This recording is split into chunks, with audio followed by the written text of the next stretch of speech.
Good morning dear students.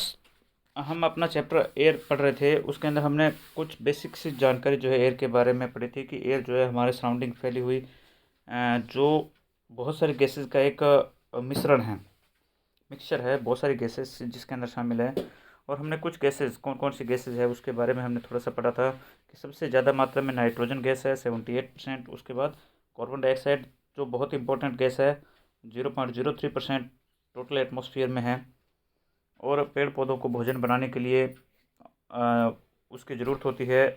पेड़ पौधे जो है उसको ऑब्ज़र्व करते हैं, ग्रहण करते हैं एटमॉस्फेयर से, और ह्यूमन बीइंग जो है उसको रिलीज़ करते हैं।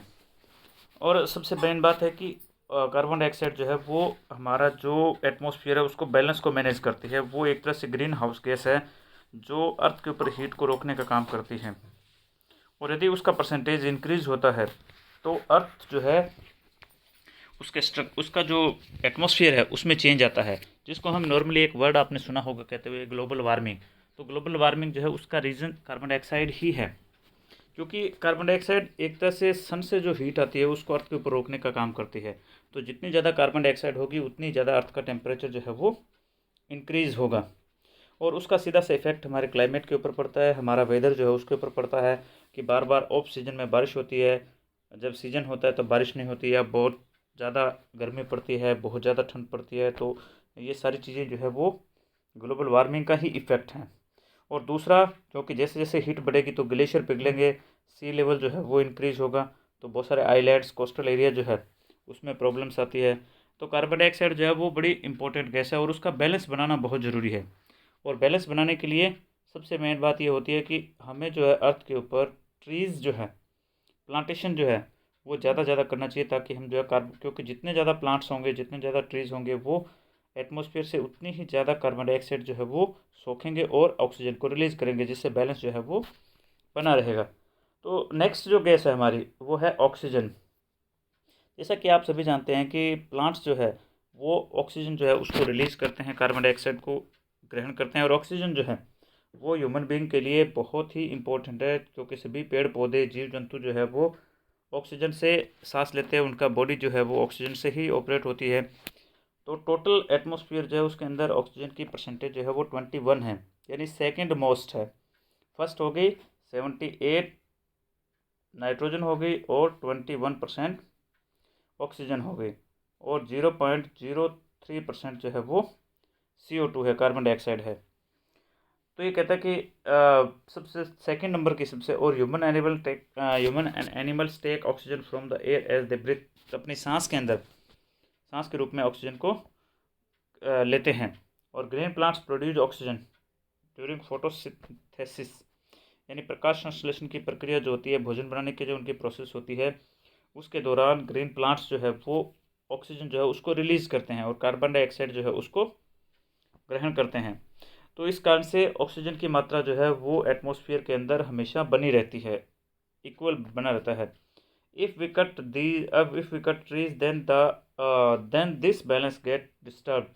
यदि हम पेड़ों को काटते हैं तो ये बैलेंस जो है वो ये बिगड़ जाएगा, और एटमॉस्फेयर के अंदर कार्बन डाइऑक्साइड की मात्रा जो है वो ज़्यादा होगी और ऑक्सीजन की मात्रा जो है वो कम होती है। और ऑक्सीजन जो है वो कम होगी तो नेचुरली इसका इफेक्ट जो है ह्यूमन बॉडी के ऊपर, एनिमल की बॉडी के ऊपर पड़ेगा। साथ ही साथ कार्बन डाइऑक्साइड यदि इन्वायरमेंट के अंदर ज़्यादा होगी तो उसका इफेक्ट जो है हमारे क्लाइमेट के ऊपर, हमारे वेदर के ऊपर पड़ता है। तो तीसरी इंपॉर्टेंट गैस जो है वो ऑक्सीजन है, जो टोटल 21% है टोटल एटमॉस्फेयर की। नेक्स्ट जो है हम पढ़ने वाले हैं कि हमारा एटमॉस्फेयर जो है उसका स्ट्रक्चर कैसा है, कि उसके अंदर कौन कौन सी लेयर्स हैं। आपने 6 क्लास में इसको बहुत डिटेल से पढ़ चुके हैं कि हमारा एटमॉस्फेयर जो है उसके अंदर बहुत सारी लेयर जो है, अर्थ के स्टार्ट से लेकर, अर्थ के जो सरफेस है वहाँ से लेकर स्पेस तक बहुत सारी लेयर्स के अंदर एटमॉस्फेयर को जो है वो डिवाइड किया गया है। ये देखिए एक बड़े अच्छी पिक्चर्स दी गई है दो, जिसके अंदर आपको एटमॉस्फेयर की डिफरेंट डिफरेंट लेयर जो है उसके बारे में पता चलेगा। सबसे पहले ये अर्थ है, ये अर्थ का सरफेस दिया हुआ है, और इस अर्थ के सरफेस के से ही स्टार्ट से सबसे पहले ट्रोसोस्फियर जो है, या जिसको हम हिंदी में क्या कहते हैं, क्षोभ मंडल। अब क्षोभ मंडल जो है उसकी सबसे इम्पोर्टेंट चीज़ क्या होती है कि ये 0 से लेकर 8 किलोमीटर, और कुछ जगह जो वो 13 किलोमीटर कुछ जगह 18 किलोमीटर जो है उसके बीच में ये सरफेस है, ये जो एटमॉस्फेयर की लेयर है। और सबसे इम्पोर्टेंट लेयर है, क्योंकि जितने भी क्लाइमेटिकल चेंजेज होते हैं, क्लाइमेटिकल चेंजेस का मतलब ये है कि हवा जो चलती है, बादल जो क्लाउड्स जो होते हैं, रेनफॉल जो होता है, आइस फॉल जो होता है, स्नोफॉल जो होता है, वो सारा इसी जो लेयर है इसी के अंदर होता है। तो इसलिए सबसे इम्पोर्टेंट लेयर है अर्थ की, सॉरी एटमॉस्फेयर की, क्योंकि सारे क्लाइमेटिकल चेंज, वेदर चेंज जो है वो इसी मेन फर्स्ट जो लेयर है इसी के अंदर होते हैं। क्योंकि जैसे जैसे आप सरफेस से एटमॉस्फेयर की तरफ जाएंगे, स्पेस की तरफ जाएंगे, वैसे वैसे एयर का प्रेशर जो होता है, एयर जो होती है वो कम होती जाती है। तो जितना आप हाइट पे जाएंगे उतनी एयर कम होगी। आपको भी पता होगा कि स्पेस के अंदर जो है एयर बिल्कुल नहीं है। तो क्योंकि जितना आप अर्थ के नज़दीक रहेंगे उतनी ही एयर आपको ज़्यादा मिलेगी।